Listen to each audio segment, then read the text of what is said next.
Stuff that's made to be replaced rather than repaired is the bane of anyone who feels the world is filling up with trash. Trashy electronics, trashy furniture, trashy toys, the list goes on.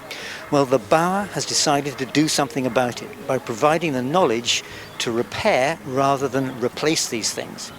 Let's face it, if something has been properly made, then surely people will choose to repair it and not ditch it, won't they? Well, hopefully, anyway. The skills locked away in the minds of retirees are being put to use repairing everything from toasters to tools and armchairs to doll cots. And what can't be repaired can be repurposed or even upcycled. Let's go take a look. So you must be a punter, end user of the Bauer.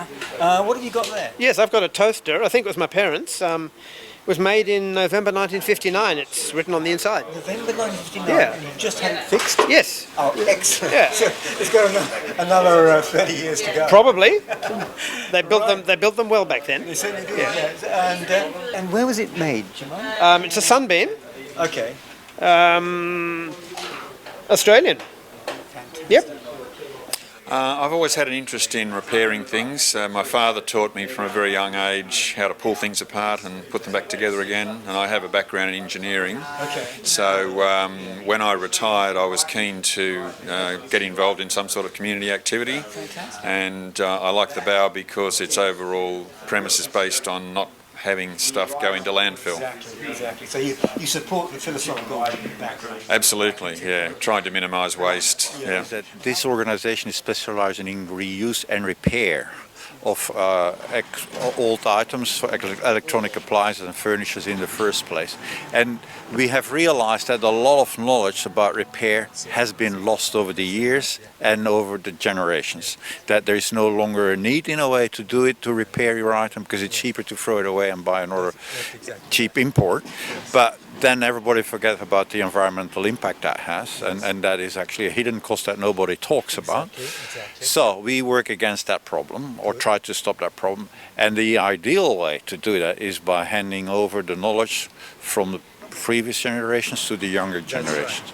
And that's where we need the people above 50 and elderly people who have actually been involved, actually did that a lot more than nowadays. And that's the lost knowledge that we want to bring back. So, judging by the smile on your face when you felt the heat coming out of that machine, you obviously enjoy fixing things. Oh, it's great fun, yes. Especially when it works, when they get working again. Yeah, good, okay. And do you have a background in... Yes, I'm a trained electrician. Okay. Yeah. Spent most of my life fixing computers for IBM. Oh, right, okay. So I'm more a bit of electronics, bit of electricity. Yeah. Yes. So have you noticed a change in the design of electrical components over the time? Yes, it gets much harder to fix things now because they're made to be thrown away. Yeah. How long have you been here? Today? Yeah. Oh, 15 minutes. There you go. Yeah. And you're walking away with a fixed...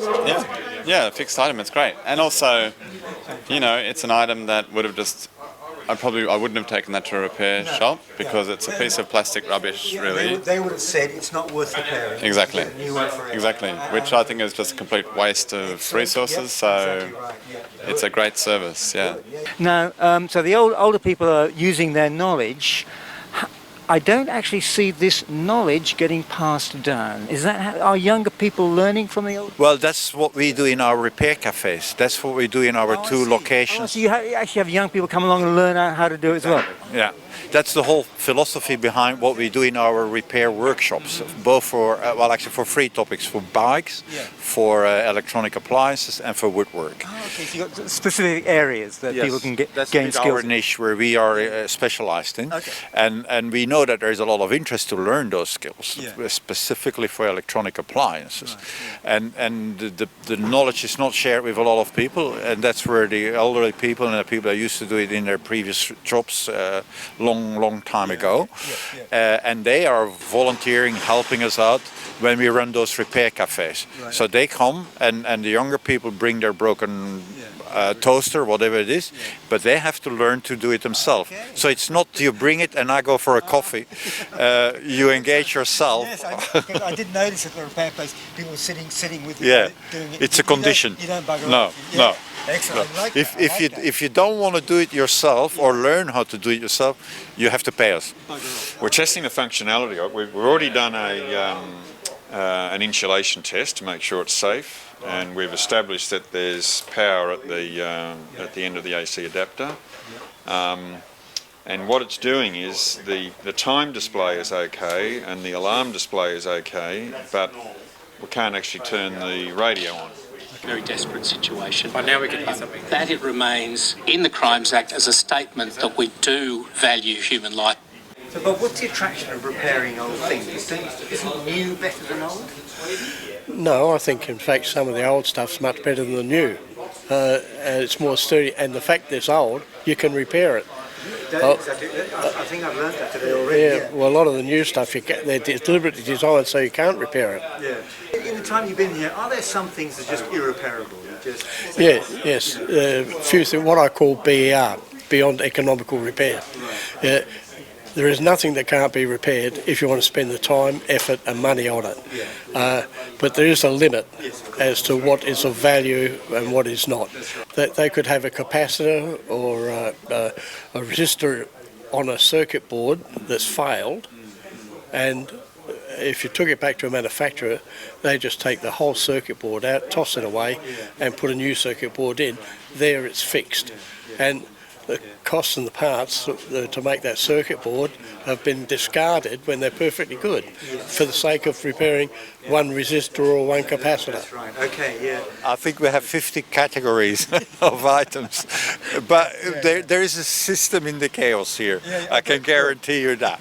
There is even software programs behind it to keep track of how much we divert from landfill, because we actually partner with 21 councils, and we report to them per council how much of their council, by their council residents, have been diverted from landfill. Okay, excellent. So we have this partnership. They promote us, they even pay us to do that work, going out and collecting goods from their own residents. It is a massive industry, isn't it? I mean, It is a growing industry. It's That's the fixing side of the bar. But what do you do with stuff that can't be fixed? Check this out. Good. So that's introduced me to my new word called upcycling, I believe. Upcycling, that's the new trend at the moment in art, is to make things from disused materials and creating something new from what was old or dilapidated. Okay. This is a bowerbird and not really a bower or a bird's nest, because it's much different to bird's nest, but this is a simplified version of it. Basically, these are all bucket handles from the old days when you had metal buckets. These are the old handles. Right. See the tail feathers. These are the tongues from ladies' belts. The buckle of the belt. This is the tongue. And for ladies' belts, they're much more.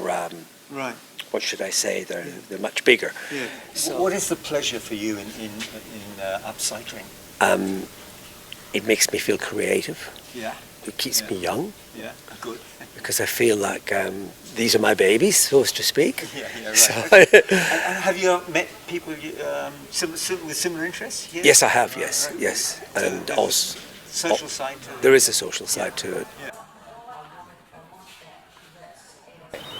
It's wonderful to see people getting joy out of what I would regard as totally vile bits of plastic. Really, garish coloured bits of plastic fashioned into a beautiful garment. And there were some very sort of quite slick looking garments made out of old rubber bicycle tubes. Fantastic. You can get as much passion in repairing something as you can building something completely fresh, making an artwork. That to me was interesting.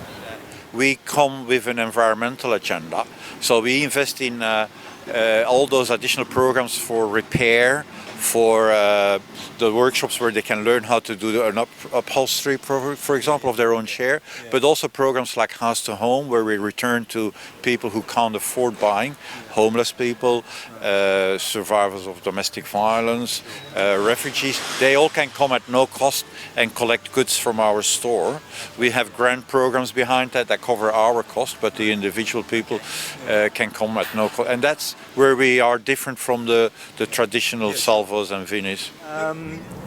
These are the times. These are the times when we got to be concern ourselves with the affluent society that just wants to chuck everything away.